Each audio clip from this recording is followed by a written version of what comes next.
আমি যখন ঘুম ঘুম চোখে আধ ঘুম অবস্থায় শুয়েছিলাম, তখন হঠাৎ করে লক্ষ্য করলাম কেউ যেন আমার সাথে খারাপ কিছু করার চেষ্টা করছে।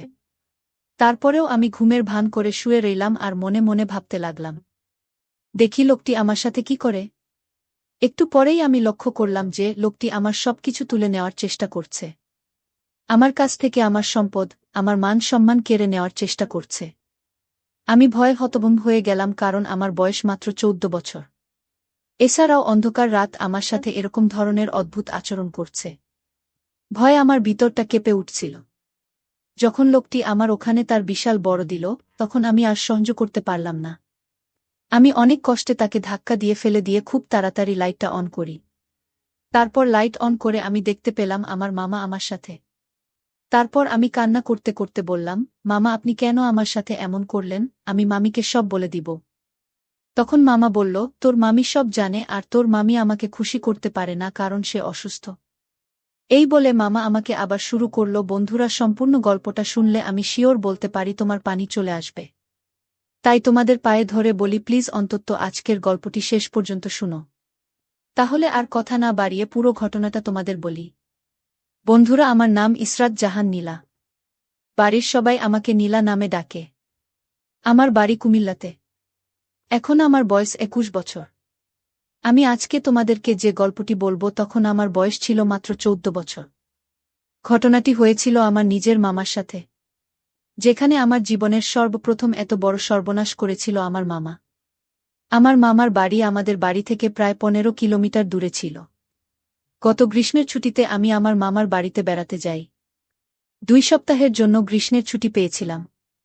মামার বাড়িতে অনেক মজা করা যাবে এই ভেবে আমি আমার মামার বাড়িতে গিয়েছিলাম। খুব আনন্দ হবে সেখানে, তাই মনে মনে খুব উল্লসিত ছিলাম। অন্যান্য সময় মামার বাড়ি গিয়ে বেশি দিন থাকতাম না। আমরা মামা মামি, আমি এবং আরও অন্যরা সবাই মিলে খুব আনন্দে দিন কাটত। খুব মজা হতো সেখানে। যাই হোক, প্রথম দিন মামার বাড়িতে খুব আনন্দ উল্লাস করে আমি যখন রাতে শুতে যাব, ঠিক সেই সময় মামা আমাকে ডাক দিয়ে বলল, মা নীলা, তোর মামি খুব অসুস্থ। জানি না কি হয়েছে। সকাল থেকে মাথা নাকি প্রচণ্ড ব্যথা করছে। বিছানা থেকে উঠতেই পারছে না, আর এদিকে আমি সারাদিন কাজ করে এসেছি। আমার শরীরটা ম্যাজম্যাজ করছে। গত পরশু আমি কবিরাজের বাড়ি গিয়েছিলাম। কবিরাজ আমাকে এই তেলটা দিয়ে বলল যে প্রতিদিন রাতে ঘুমানোর আগে এই তেলটা দিয়ে ঘুমাবেন। তবে তেলটি যাকে দিয়ে দেবেন তাকে বলবেন অবশ্যই তেলটি যেন প্রথম এসে নাক দিয়ে শুকে নেয়। তারপর সে আপনার এখানে তেলটি দিয়ে যাতে খুব ভালোভাবে মালিশ করে দেয়। মা নীলা, গতকালকে আমি তোমার মামিকে দিয়ে এইভাবে তেলটা মালিশ করে নিয়েছিলাম।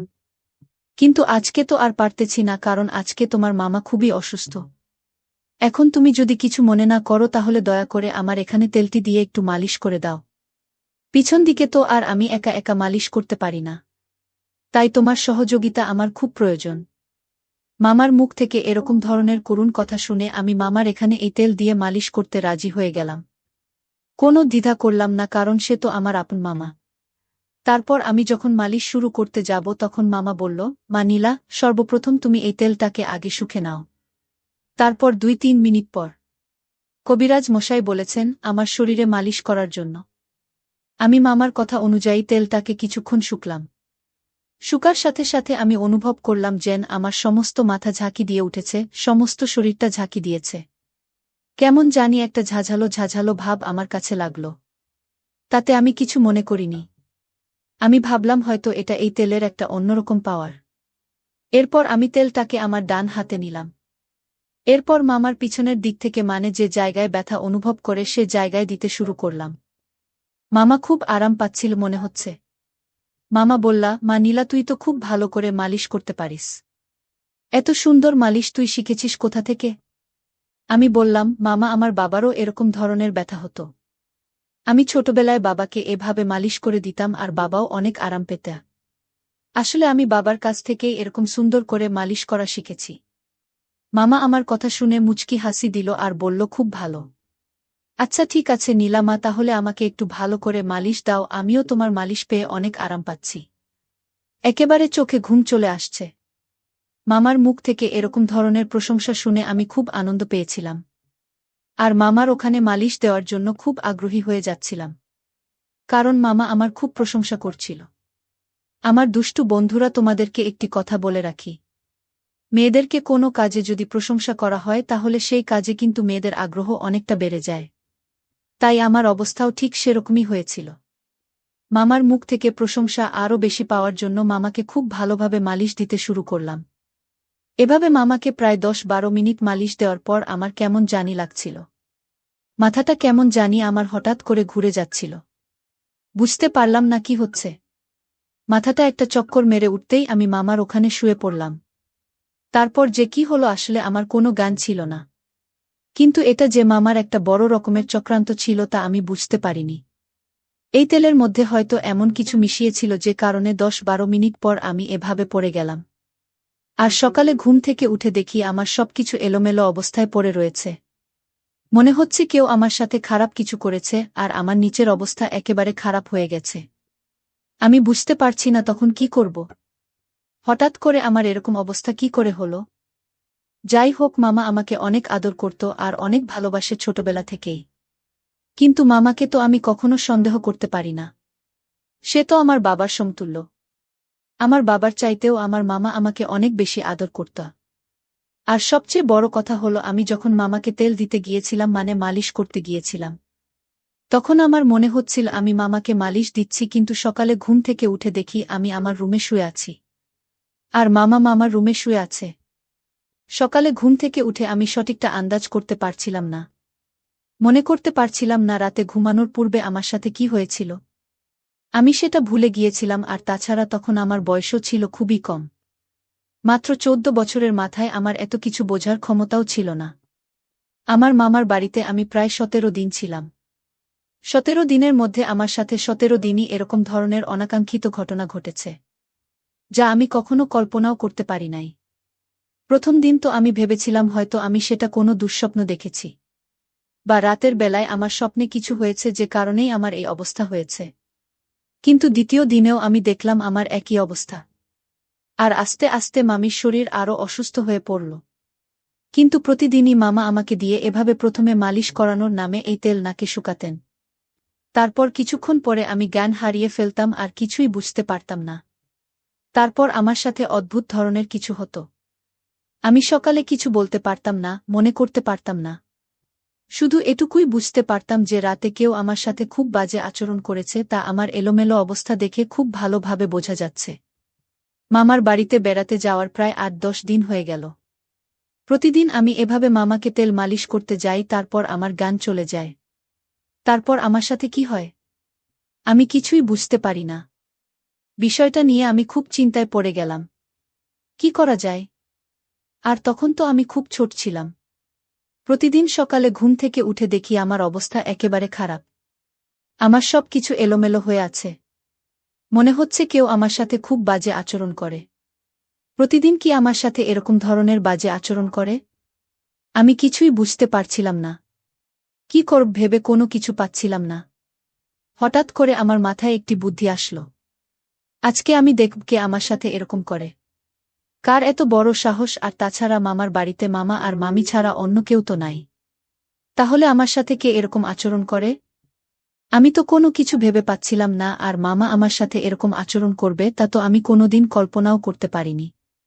চিন্তা করলাম আজকে যেভাবেই হোক এর রহস্য আমাকে খুঁজে বের করতে হবে। জানতে হবে কে আমার সাথে প্রতিদিন এরকম ধরনের আচরণ করে।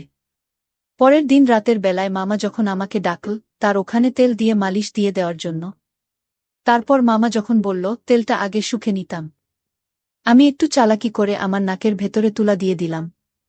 এমনভাবে তুলা লাগিয়েছিলাম যাতে ওই ওষুধের যে পাওয়ার ওষুধের ক্ষমতা সেটা আমার নাকের ভিতর দিয়ে কখনো আমার ভিতরে না যেতে পারে। আর যদি না যেতে পারে তাহলে আমি আর অজ্ঞান হব না। তাহলে আমি বুঝতে পারব প্রতিদিন কি আমার সাথে এরকম ধরনের নোংরামি আর বাজে আচরণে মেতে ওঠে। মনের মধ্যে অনেক রাগ, আমার অগোচরে সে আমার এত বড় সর্বনাশ করছে। পরিকল্পনা অনুযায়ী আমি আমার কাজ করতে লাগলাম। কিন্তু সে দিন যখন মামার ওখানে তেল দিয়ে মালিশ করতে যাই, তখন আর আমি অজ্ঞান হইনি, কারণ এই তেলের মধ্যে যে গ্যাসটা ছিল সেটা আমার ভেতরে ইফেক্ট করতে পারেনি। তারপরেও আমি পূর্বের মতো ভান ধরে পড়ে রইলাম। কিছুক্ষণ পর দেখলাম মামা আমাকে সরিয়ে আমাকে শুইয়ে আস্তে আস্তে তার রুমে চলে গেল। আমি অবাক হতে লাগলাম যে মামা তো আমার এখান থেকে আমাকে সুন্দর করে শুইয়ে তারপর চলে গেল। তাহলে সকালে ঘুম থেকে উঠে আমার এরকম অবস্থা হয় কেন?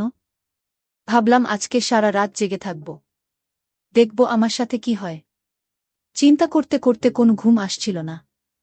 মনের মধ্যে শুধু একটাই চিন্তা, আমার সাথে কি হয় তাহলে? বন্ধুরা, ভিডিও মাঝখানে তোমাদের একটা কথা বলতে চাই। আমি তোমাদের আনন্দ দেওয়ার জন্য রাত জেগে খুব কষ্ট করে ভিডিও বানাই। তাই তোমাদের কাছে অনুরোধ থাকবে অবশ্যই এই ভিডিওটি দেখে একটি লাইক করবে এবং সামিয়া ব্লগ চ্যানেলটি সাবস্ক্রাইব করে পাশে থাকবেন। মামা তো আমাকে কিছু করল না, তাহলে কে আমার সাথে এরকম করে? এসব ভাবতে ভাবতে ঘণ্টাখানেক পরেই দেখলাম আস্তে আস্তে কি যেন দরজা খুলল। দরজা খুলে আমার কাছে আসো। আমার পাশে দাঁড়িয়ে আমার মুখের দিকে তাকিয়ে আমাকে একটা ফু দিল। তারপরেও আমি ঘুমের ভান করে শুয়ে রইলাম। মনে মনে ভাবতে লাগলাম দেখি লোকটি আমার সাথে কি করে। একটু পরেই আমি লক্ষ্য করলাম যে লোকটি আমার সবকিছু তুলে নেওয়ার চেষ্টা করছে। আমার কাছ থেকে আমার মান সম্মান, আমার ইজ্জত কেড়ে নেওয়ার চেষ্টা করছে। আমি ভয়ে হতভম্ব হয়ে গেলাম, কারণ আমার বয়স মাত্র 14 বছর। এছাড়াও রাতের অন্ধকারে আমার সাথে এরকম ধরনের অদ্ভুত আচরণ হচ্ছে, ভয়ে আমার ভিতরটা কেঁপে উঠছিল। যখন লোকটি আমার এখানে তার একটু দিবে, তখন আমি আর সহ্য করতে পারলাম না। আমি অনেক কষ্টে তাকে ধাক্কা দিয়ে ফেলে দিলাম আর খুব তাড়াতাড়ি লাইটটা অন করি। লাইটটা অন করার সাথে সাথে আমি যা দেখলাম তাতে আমার মনে হলো আমি আকাশ থেকে মাটিতে লুটিয়ে পড়লাম। অর্থাৎ আমার নিজের মামা আমার সামনে মাথাটা নিচু করে দাঁড়িয়ে রইল। আমি রাগে করে আমাকে খুব তিরস্কার করতে শুরু করলাম আর খুব দুঃখ প্রকাশ করলাম। মামাকে বলতে লাগলাম, তুমি আমার আপন মায়ের ভাই আর তুমিই আমার সাথে এরকম কাজটি করবে তা আমি কল্পনাই করতে পারিনি। এই বলে আমি খুব কাঁদতে লাগলাম। তারপর মামা মাথাটা নিচু করে আমার ওখান থেকে চলে আসলো। সেদিন রাত পেরিয়ে সকাল হলে আমি আমার মামার এখানে গেলাম। মামা আমাকে দেখে খুব হাসি খুশি করছিল। মনে হচ্ছিল না যে সে রাতে আমার সাথে এরকম ধরনের একটা জঘন্য কাজ করে। তার এই আচরণ দেখে আমি অনেকটা হতবাক হয়ে যাই। ভাবলাম আমার মামা এত খারাপ, এত জঘন্য। আস্তে আস্তে আমার মনটা খারাপ হতে লাগল। এক পর্যায়ে আমি মামার সামনে কেঁদে দিলাম। আমার কান্না দেখে মামা খুব বিস্ময়ের সাথে আমাকে জিজ্ঞেস করল, মা নীলা, তোমার কি হয়েছে, তুমি কাঁদছ কেন?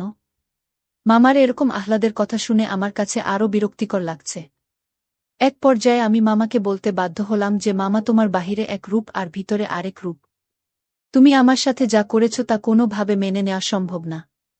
আমার কথা শুনে মামা খুব অবাক হয়ে গেল আর বলল, মা নীলা, এসব তুমি কি বলছ?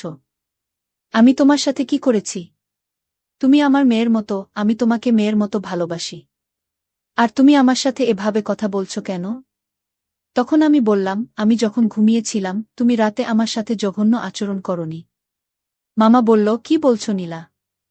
আমি রাতে তোমার ঘরে যাব কেন? মামার কথা শুনে আমি আরও অবাক হয়ে যাই।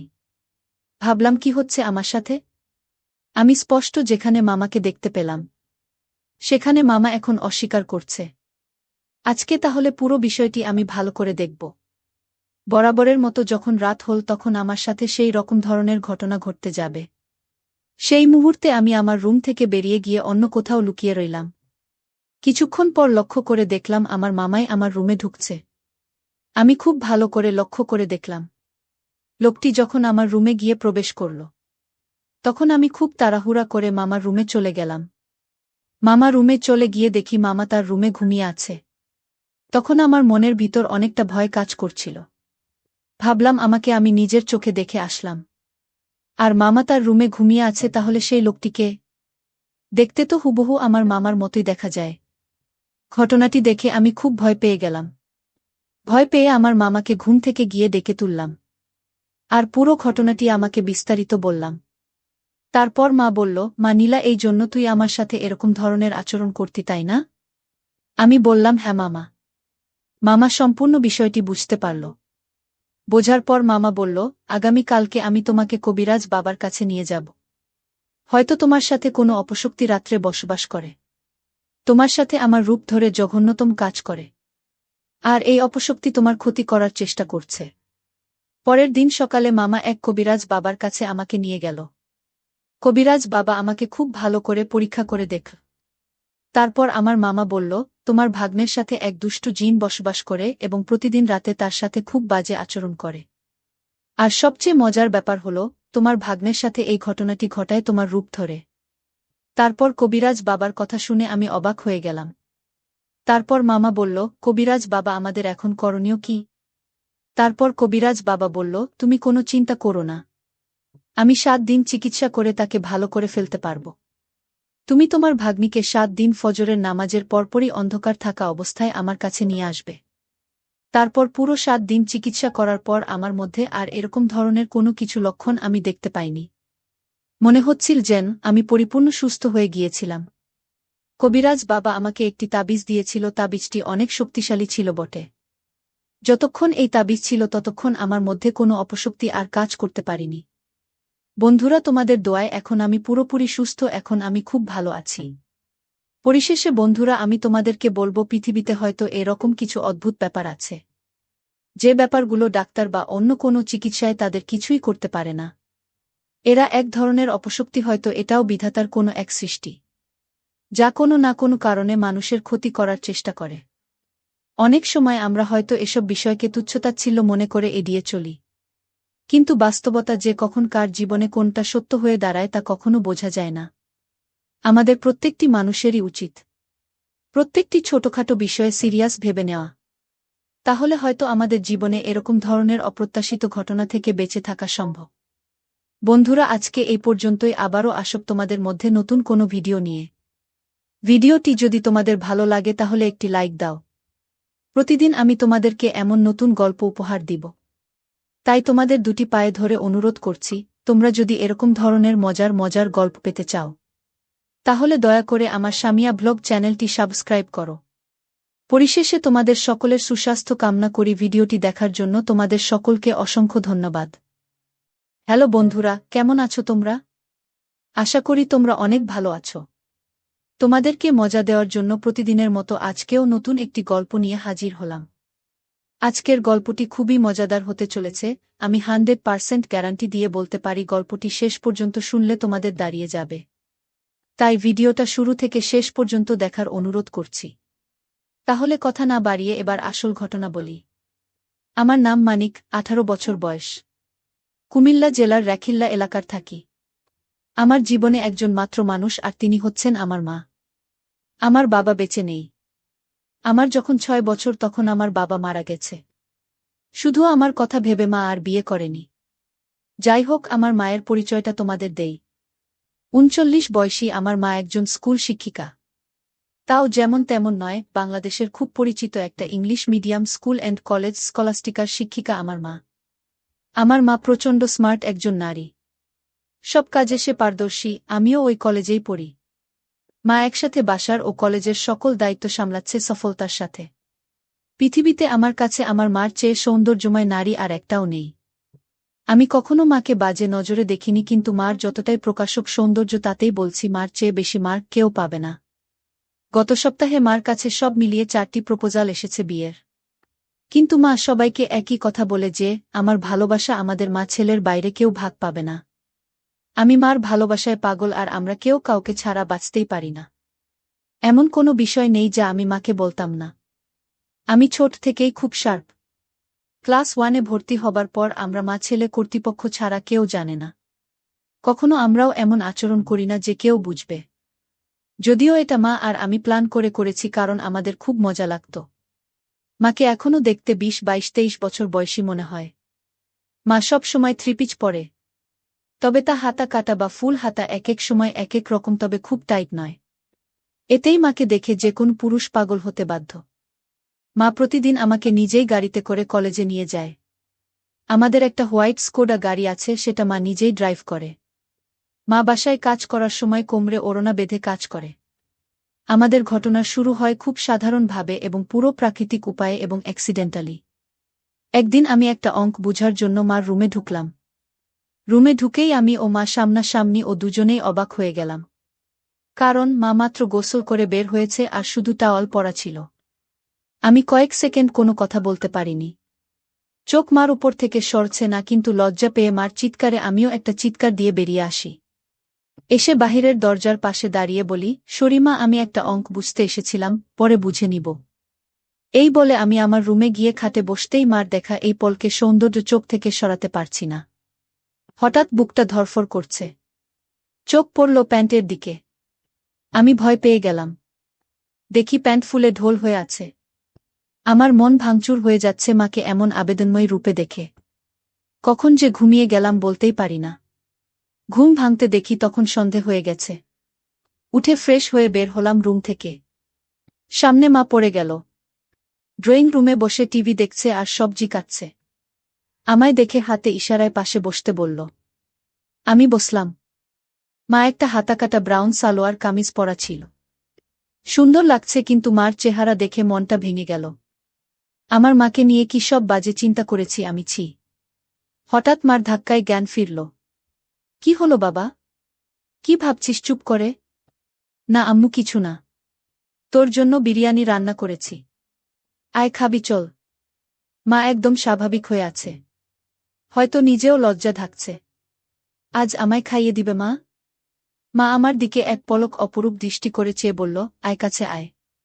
আমি হাত বাড়ালাম, কিন্তু মা আমাকে অবাক করে দিয়ে হাত ধরে কাছে নিয়ে তার কোলে থাইয়ে বসিয়ে দিল। আমি বুঝতে পারছি না হঠাৎ এমন কেন করল। কারণ বড় হয়েছি বলে হয়তো এতদিন এমন কোলে নেয়নি। এজন্য অবাক লাগছে। মা বলল, জানিস বাবা, তোকে নিয়ে আমার অনেক স্বপ্ন। জানি মা, আমি বড় মানুষ হয়ে দেখাবো। তুই বুঝছিস না। আমি চাই না তুই টাকা পয়সা কামানোর জন্য জীবন পানসে করিস। মানে? মানে হলো কখনো টাকার পিছনে না ছুটে খুশি থাকতে চেষ্টা করবি।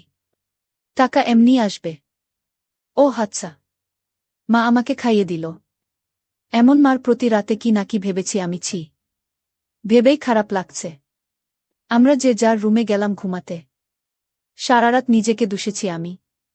3 দিন মন খারাপ ছিল। এর মাঝে একদিন কলেজে যাওয়ার সময় মা কইল, কোনো কারণে তোর কি মন খারাপ? না মা। মা আর কিছু কইল না। পরদিন আমার ক্লাস ছিল না। মা তার কাজে চলে গিয়ে হঠাৎ ফোন করল। ওহ বাবা, গোসল করে তাড়াহুড়ায় আমার কাপড় মেলতে ভুলে গেছি। একটু নেড়ে দে প্লিজ। আচ্ছা মা। আমি মার রুমে গেলাম। গিয়ে বালতি নিয়ে ছাদে যাই। নাড়তে গিয়ে প্রথমে ছিল কামিজ, তারপর সালোয়ার। এরপরে বাকিগুলোও দেখি। দেখে আমার বুক ধরফর করতে লাগে। দেখলেই বোঝা যাচ্ছে এটা নামিদামি ব্র্যান্ডের। হাতে তুলতে হাত কাঁপছিল, আর কি সুন্দর ঘ্রাণ ওগুলো থেকে কি বলবো। আমি হতবিহ্বল হয়ে গেলাম। কারণ পৃথিবীতে 100 মিলিয়নে একজনের ভাগ্যক্রমে একই সাইজের হয়, আর তা আমার মার ভেবেই মাথা নষ্ট হয়ে গেল। পাগল হয়ে যাব মনে হয় এমন অবস্থা। আমি কোনোমতে ওগুলো একটা সাইডে নেড়ে দিলাম যেন বাহিরে কারো চোখে না পড়ে। দৌড়ে রুমে এসে পড়ি, ইচ্ছা করছিল একটাবার কাজ করি। কিন্তু এর ভয়াবহতা বিশাল বলে নিজেকে সরিয়ে নেই। এরপর ইন্টারনেটে দেখতে লাগলাম এসব নিয়ে। দেখি অসাধারণ বিষয়। স্বামী মারা গেলে ছেলেই মায়ের দায়িত্ব নিবে এবং সব খেয়াল রাখবে, তা শারীরিক মানসিক সব হতে পারে, এটা বইতে লেখা। নারী অন্য কোনো দেহের সাথে জড়াতে না চাইলে কামবাসনা পূরণ করা সন্তানের দায়িত্ব। আমি কি করব বুঝতে পারছি না। এসব ভাবতে ভাবতে ঘুমিয়ে পড়লাম। উঠলাম মার ডাকে। দেখি মা সামনে দাঁড়ানো।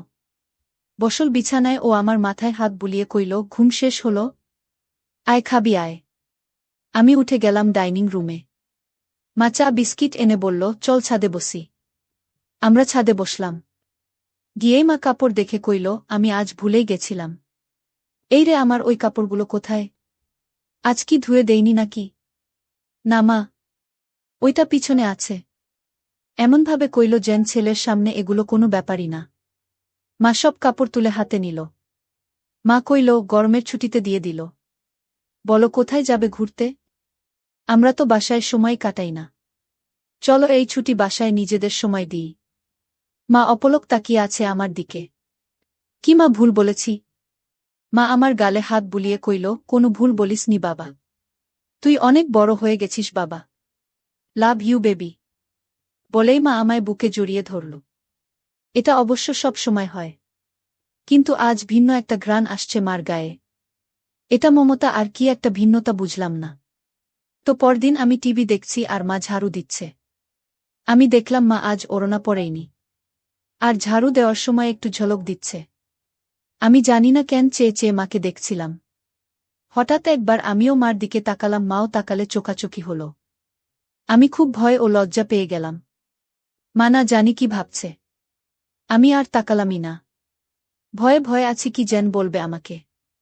এমন সময় কাজ শেষ করে এসে মা পাশে সোফায় বসল, আমার গা ঘেঁষে আমার কাঁধে হাত রেখে। আমি ভয়ে কাঁপছিলাম। মা কইল, আরে কি দেখছো এসব? চলো রেসলিং দেখি। তুমি দেখো না? আমি অবাক হলাম। মাও রেসলিং দেখে ছেলে হয়ে। আমি মাথা নেড়ে না কইলাম। মা কইল, বিয়ে ম্যান। এ যুগে রেসলিং দেখো না তা হয়? দাও রিমোট দাও। মা রিমোট নিয়ে চ্যানেল পাল্টে রেসলিংয়ে দিল। আন্ডারটেকার আর ট্রিপলিচের খেলা চলছিল। মা এত মজা করে দেখছিল যে আমিও কেমন ঘুলে মিলে গেলাম। হঠাৎ করে আমায় কইল, তোমার কাকে পছন্দ? আমি তো দেখি না। কিন্তু আন্ডারটেকার, এই তো আমার ছেলে। সে খুব জোস। আমি অবাক হয়ে গেলাম। মার প্রতি একটা কৌতূহল হল। মাঝে এনবি ও মার্গারেটের লাইভ হবে এটা বিজ্ঞাপন দিল। আমি মনে করেছি হয়তো মেয়েদের খেলা দেখবে না আমি সামনে থাকায়। কারণ মেয়েরা খেলে ছোট কাপড় পরে। কিন্তু মা আমায় অবাক করে দিয়ে আরও গা ঘেঁষে বসে কইল, এবার মজা হবে। বলেই জুস আর পপকর্ন নিয়ে এলো। আমি উঠে যাচ্ছি লজ্জায়। মা আমায় থামিয়ে কইল, আরে বস। মজা হবে এদের খেলায়। আমি মার্গারেট আর তুই এনিবি, ঠিক আছে? আচ্ছা। খেলা শুরু হলো। দুজন ছোট ছোট সেট পরে এসেছি। মা বেশ মজা করে দেখছে। আমি শুধু মাকে দেখে অবাক হচ্ছি। মাঝে এর দিলে মা তখন আমার দিকে ফিরে আচমকা কইল, তুমি আমাকে বন্ধু মনে করো? আমি হঠাৎ একথা শুনে অবাকই হলাম। অবাক হবার কিছু হয়নি। উত্তর দাও বাবা। আমার আর কে আছে তুমি ছাড়া? তুমিই তো আমার সবকিছু। তাহলে একসাথে মায়ের সাথে ফ্রি হতে সমস্যা হচ্ছে কেন গাধা? এটা জাস্ট খেলা। আসলে ওরা ছোট কাপড় পরা, তাই মা ছেলে একসাথে এসব দেখা। এজন্য লজ্জা লাগছে। মা হাসতে হাসতে শেষ। আরে বোকা ছেলে, আমি না তোর মা? লজ্জা কিসের আমার সাথে? এগুলো অনেক আগের মূর্খ সমাজে চলত। এখন না। শোনো, আমরা মা ছেলে ছাড়া আর কেউ নেই আমাদের জীবনে। আমরা চিল করব না তো কে করবে বলো? মানে? মানে আমরা একসাথে এগুলো দেখলে কিছু হয় না। আর ছোট কাপড় পরার জন্য এমন লজ্জা? কেন, তুই পরিস না নাকি? পরি তো। আমিও তো পরি, তাতে কি হয়েছে? এসব উল্টপাল্ট কথা বলবি না। পোশাক কখনো মানুষের স্বভাব থাকে না। মনে বিষ নিয়ে যদি বুরখা পরে ঘোরা হয় তাহলে বুরখা পরার কোনো মানে হয় না। আমি মাথা নাড়লাম। এরপর খেলা শুরু হলে দেখা শুরু হলো আমাদের। হঠাৎ মা কইল, চল বাজি হবে। আয় দেখি কে জিতে। আজ মার্গারেট জিতবে। আমিও আর লজ্জা না পেয়ে মাকে সঙ্গ দিলাম। আমরা রক্তহীন করা খেলায় শেষে আমিই জিতে গেলাম। পুরো 10,000 টাকা জিতলাম আমি, কিন্তু মা একটুও মন ভারী করল না। বাহ, বেশ টাকা আয় হলো। মাঝে মাঝে এমন হলে বড়লোক হয়ে যাব। তা তো হবেই, তবে জিতলি আমাকে কি খাওয়াবি বল? তুমি কি খেতে চাও মা? তোকে খাবো। আমাকে কিভাবে খাবে? আরে বোকা, এমনি কইলাম। আচ্ছা, আমি ঘেমে গেছি, যাই গোসল করে আসি। মা গোসল করতে গেল। আমি টিভি দেখছি। হঠাৎ শব্দ মার গলার। আমি দৌড়ে যাই মার রুমে। গিয়ে আবার অবাক হয়ে গেলাম। আজ সেদিনের মতো নয়, কিন্তু আজ মাকে সম্পূর্ণ ভিন্নতর দেখলাম। আমি হাঁ করে তাকিয়ে রয়েছি। কিরে, কি দেখিস? অবাক হয়েছিস না? আমি মাথা নেড়ে হা বলি। কিন্তু এত টাইট যে? ও, তুই টাইটের কথা বলছিস? আমি বলছি, এটা আমার অনেক আগের জামা। এই জামার বয়স তোর চেয়ে 2 বছর বেশি। কি বলছো এগুলো? ওয়াও। হ্যাঁ ওয়াও। সুন্দর না? নাকি খারাপ লাগছে? খারাপ লাগে তোমার ভূত। একদম পরি লাগে আমার মাকে। কিন্তু আসলেই অনেক দিন বলে টাইট হয়ে গেছে। কেমন যেন লাগছে। যদি কিছু মনে না করো একটা কথা বলি মা? হ্যাঁ বল। তোমাকে টাইট ড্রেসেই ভালো লাগে। কেন যে সবসময় আলখাল্লা পরে থাকো বুঝি না। মডার্ন যুগের এত উপদেশ আমাকে দাও আর নিজে সেকেলে। মনেই হয় না ইংলিশ মিডিয়ামের টিচার তুমি। আমার বদমাইশ ছেলে। আয় বুকে আয়। ইদানিং তুমি চেঞ্জ হয়ে যাচ্ছ যে। খুব আদর সোহাগ করছো যে। মা আমায় ছেড়ে দিয়ে মুখটা মলিন করে বাথরুমে চলে গেল। আমিতে ভয় পেয়ে গেলাম। কি বলতে কি বলে দিলাম। একটু পরে মা আবার আলখাল্লা পরে হাতে ওই জামাটা এনে আলমারিতে রেখে ধপাস করে বন্ধ করে নিচে কিচেনে চলে গেল। আমি কি বলব বুঝতে পারছি না। আমিও পিছনে গেলাম। কইলাম, মা রাগ করেছ? সরি মা। আর এমন বলবো না। মা কথাই বলছে না। আমি পিছনে ঘুরছি কিন্তু মা পাত্তাই দিচ্ছে না। শুধু চোখে পানি ভরে কাজ করছে। কিচেনের জিনিসে রাগ ঝাড়ছে। টেবিলে খাবার দিয়ে মা উপরে যাচ্ছে। তখনই আমি মার পায়ে পড়লাম ও কইলাম, আর কখনো এমন বলবো না মা। ক্ষমা করে দাও। কেঁদো না মা। তুমি ছাড়া আমার আর কে আছে বলো? মা কেঁদে দিয়ে আমায় জড়িয়ে ধরে কইল, আমিও তো তাই বলছি। তুই ছাড়া আমার আর কে আছে? তোকে আদর সোহাগ করব না গো কাকে করব? তুই তো আমার সব রে পাগল। সরি আর হবে না মা। আমি সবসময় তোকে ভালোবাসি বোকা। আর এমন বলিস না। আমাকে প্লিজ একা করে দিস না তোর বাবার মতো। না মা, আমি তোমার সব কথা শুনব ও মেনে চলব। আমারও সব কথা মানতে হবে তাহলে? মা মুচকি হেসে চোখ মুছে কইল, তাহলে ওই ড্রেস পরে এসো আর আমাকে খাইয়ে দাও। মার মুখে উজ্জ্বল হাসি। মা রুমে গিয়ে 2 মিনিটে চলে এলো ওই ড্রেস পরে। আমি কইলাম, তোমায় একদম ক্লাস 10-এর মেয়ে মনে হয় মা। যে কোনো কাপড়ে বোঝাই যায় না তোমার বয়স 38। মা মুচকি হেসে আমায় নিয়ে বসে খাওয়াল। তারপর আমরা যে যার মতে রুমে গিয়ে ঘুমালাম। এভাবে মা আর আমি আর কিছু না করে ছুটি শেষ করলাম। ছুটির পরে আমাদের কলেজে একটা সাংস্কৃতিক অনুষ্ঠান হয়। সবাই নাম দেয়। আমিও নাম দিই গানে। আমরা পারফর্ম করি, অনেকেই অনেক রকম করে। মেয়েরাও পারফর্ম করে ড্যান্সে। হঠাৎ একটা ড্যান্স চালু হয়। দেখলাম কয়েকজন মধ্যবয়সী নারী ঘোমটা দিয়ে স্টেজে উঠল। এরপর গান চালু হতেই ঘোমটা খুললে আমি আকাশ থেকে পড়লাম। মা লিডিং ড্যান্সার আর মারাত্মক লাগছে তাকে। মা একটা হলুদ শাড়ি পরেছে যা মারাঠি স্টাইলে বাঁধা ও নাভি বরাবর। এতেই সবার হৃদ স্পন্দন বাড়িয়ে দিল। সবাই হুররে বলে অনুষ্ঠান শেষ করল। আমার মা এত সুন্দর নাচে তা জানতাম না।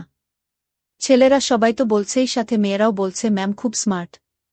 আমার খুব গর্ব হলো এটা শুনে। আমরা বাসায় গিয়ে আমি মার সাথে কথা বলছি না।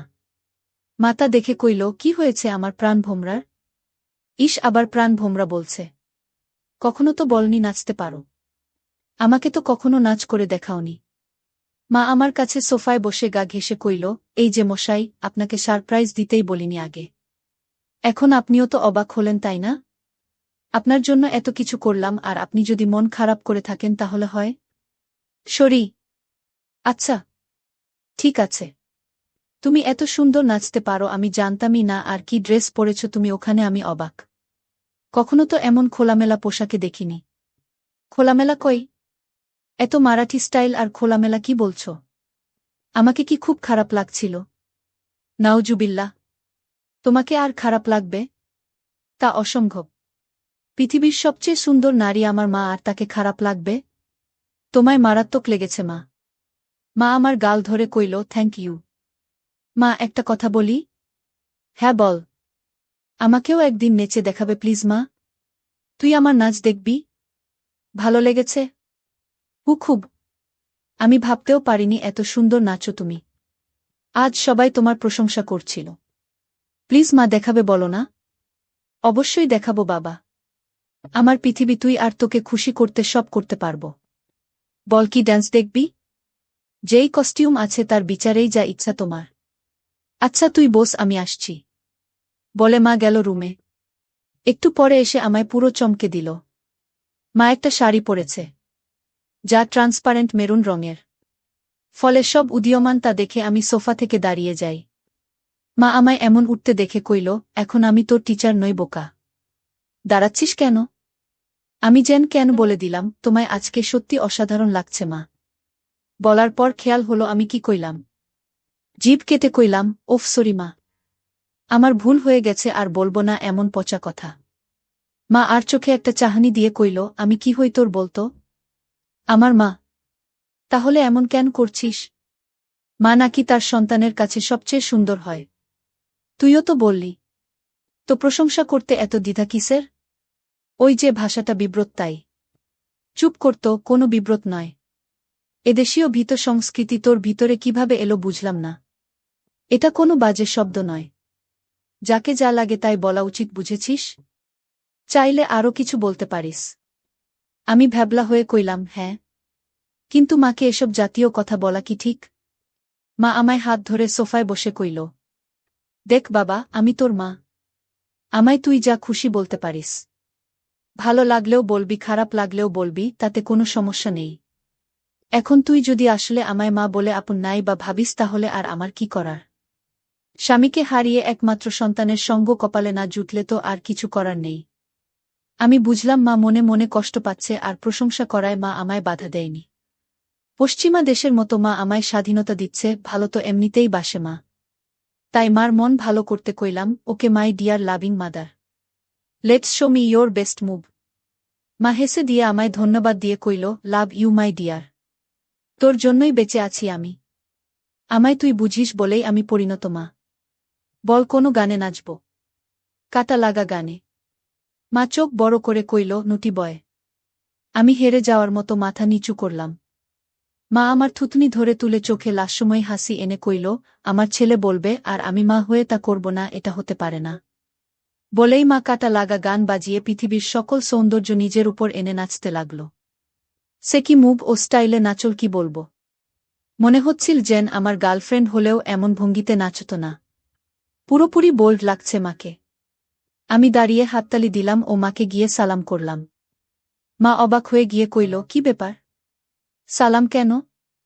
কারণ তুমি আমায় এত ভালোবাসো, আমায় এত বিশ্বাস করো তাই। এমন সাজে আমি কখনো ভাবিনি তোমায় দেখব। তাও আবার আমার অন্যায় আবদার রেখে এই বোল্ড সং ড্যান্স করলে। তোমার কি খারাপ লেগেছে মা? মা কইল, এজন্যই তোকে এত বেশি ভালোবাসি রে বাবা। তুই খুব মাসুম আর হনেস্ট আর খুবই কিউট। শোন তাহলে, তুই আমার একমাত্র সন্তান আর একমাত্র সঙ্গী, যাকে নিয়েই আমার জীবন মরণ সব। তোর কাছে খারাপ লাগার কিছু নেই। আমি তোকে ভালোবাসি রে বাবা। আর এমন কেমন বলিস? এটা একদম স্বাভাবিক। আমি চুপ করে রইলাম। মা কয়েক সেকেন্ড আমার দিক তাকিয়ে থেকে কইল, আচ্ছা এখন গোসল করে আসি। মা চলে গেল। আমি আর পিছন দেখার কেমন মনোবল পাচ্ছি না। তবে 10 মিনিট পর হঠাৎ মা ডাক দিল। আমি মার রুমে যেতেই আবারও সেই মুহূর্ত সামনে করলাম। মাকে এরূপে দেখে বুক ধকধক করছে। আমি কিছু বলতে পারছি না, কিন্তু মা আমায় দেখে মোটেও বিচলিত নয়। একটু কড়া কণ্ঠে কইল, বস বিছানায়। আমি কি করব বুঝতে পারছি না। মা এবার আরও একটু কড়া হয়ে কইল, বসতে কইলাম না? আমি চট করে বসলাম। মা আরেকটা তোয়ালে দিয়ে চুল মুছে তাতে বেঁধে এসে আমার পাশে বসল। আমি নিচের দিকে মুখ করে আছি। আমার দিক তাকা। আমি তাকালে মা কইল, আমি তোর কি? মা, আমি খেয়াল করছি সেই দিন এমন তোয়ালে পরা দেখার পর থেকে তুই পাল্টে গেছিস। কেন এমন কেন করছিস? আমি সরি মা। আমি আসলে সেদিন একটা অঙ্ক বুঝতে এসেছিলাম। জানতাম না তুমি গোসল করে তোয়ালে পরে বের হয়েছিলে। তাই ঢুকে পড়ি, আর হবে না মা। ভুল হয়ে গেছে। আর একটা কথা বললে একটা চড় মারব। তোকে সারা জীবন এই শিক্ষা দিয়েছি আমি? আমি না তোর মা? তুই ছোট থেকে আমায় এমন দেখেছিস, এখন একটু বড় হয়েছিস বলে আর দেখিসনি। তাতে এমন করার কি হলো? কিন্তু এখন তো আমি বড় হয়ে গেছি মা। আবার কথা বলে। সন্তান আজীবন মার কাছে ছোটই থাকে, আর তোয়ালে পরে দেখায় কি দুনিয়া উল্টে গেছে? আমায় কি তোয়ালেতে দেখতে এতটাই বিশ্রী? আমি মার মুখে হাত দিয়ে কইলাম, না মা। দুনিয়াবি সবচেয়ে সুন্দর তুমি। যা সব কিছুতেই। তাহলে এত কাহিনী কেন? আমি ভেবেছি তুমি আমায় কি নাকি ভাববে, তাই ভয়ে ছিলাম। শোনো, আমাদের আমরা ছাড়া আর কে আছে যে নিজেদের স্পেসটুকুও নষ্ট করব? তোয়ালে পরে দেখলে কিছুই হয় না বাবা। আয় বুকে আয়। এরপর মা কইল, তোর খিদে লাগেনি? যা ড্রয়িং রুমে বস। আমি আসছি। আমি অপেক্ষা করছি। মা এলো কিচেনে। রান্না করছে আর গুনগুন করে গান গাইছে। আমি পিছন থেকে জড়িয়ে ধরলাম মাকে। পিছন তাকিয়ে দেখে আমি হাত সরিয়ে নিই। মা মুচকি হেসে আমার হাত ধরে গান গাইতে থাকল। আমিও হাত দিয়ে জড়িয়ে ধরে কইলাম, কি ব্যাপার? মনে এত খুশি? আমার জীবনে এমন একটা ছেলে থাকলে খুশি হব না? বল কি খাবি? স্যুপ। আচ্ছা যা টিভি দেখ। আমি আসছি স্যুপ নিয়ে। আমি বসে টিভি দেখছি। মা স্যুপ এনে আমায় খাইয়ে দিল ও নিজেও খেল। আচ্ছা, আমার কিছু শপিং করতাম। তুই থাক একটু বাসায়। আমি চলে আসব তাড়াতাড়ি। মা শপিং করতে চলে গেল। এলো অনেকগুলো ব্যাগ নিয়ে। সব নিয়ে সোজা রুমে রেখে এলো। কি কিনলে? এমনি কিছু জিনিস। মা এড়িয়ে গেল। বুঝলাম হয়তো নিজের কাপড় কিনেছে, তা তো আর ছেলেকে দেখানো যায় না। যাই হোক, পরদিন কলেজে যাওয়ার জন্য গাড়িতে বসে আছি মার জন্য। মা গেট লাগিয়ে যখন গাড়িতে এলো তখন আমি আকাশ থেকে পড়লাম। মা একটা হলুদ ট্রান্সপারেন্ট শাড়ি পরেছে ম্যাচিং ব্লাউজের সাথে। মনে হলো আমি আকাশ থেকে পড়লাম মাকে এমন রূপে দেখে। মা আমার চেয়ে থাকা দেখে কইল, কি হলো, এমন তাকিয়ে আছিস কেন? তুমি অনেক পাল্টে গেছো মা। মুচকি হেসে কইল, এটা কি তোর খারাপ লাগছে? আরে না না, আমার কাছে উল্টো ভালো লাগছে। মা চোখ কুঁচকে কইল, ভালোটা আবার কেন? আমিও চাই তুমি নিজের জীবন সাজাও, ভালো ও খুশি থাকো। পোশাকটা না হয় তারই শুরু। মার মুখে উজ্জ্বল গর্বের হাসি। আজকে অসাধারণ লাগছে মা। আমি ভাবছি এখন থেকে শাড়ি পরব। ভালো ডিসিশন, কিন্তু শুধু শাড়ি কেন? এমনি না হলে আর কি পরা যায় বলতো? মা আমাকে জিজ্ঞেস করছো? মা কাকের মতো আশেপাশে তাকিয়ে কইল, আর কাউকে দেখছিস গাড়িতে? না মানে একজন মা তার ছেলের সন্তানের কাছে পোশাকের সিদ্ধান্ত চায়, তাই কইলাম। বাংলাদেশে এটা স্বাভাবিক নয় যে। আমার কাছে সব কিছু তুই। তাই আমার কমেন্ট তুই করবি। বল কেমন পরব? সত্যি ফ্রেন্ডলি বলবো? এবার চর খাবি? সরি সরি বলছি। মা আমার দিকে তাকিয়ে রইল কয়েক সেকেন্ড। মার এই রহস্যঘন তাকানো বুঝি না। ওয়েস্টার্ন? হুম বলেই মা গাড়ি চালাতে লাগল। আধা ঘন্টা গাড়ি চালানোর পর মা আমাকে একটা পার্কে নিয়ে গেল। মা আমার পাশে বসে কথা বলছিল, হঠাৎ মার হাত আমার নিচে দিল। তখন আমার আর বুঝতে বাকি রইল না মা কি করতে চাইছে। আমি বুঝতে পারছিলাম যে মা আমার জন্য পাগল হয়ে গেছে, নিজেকে আর আটকে রাখতে পারছে না।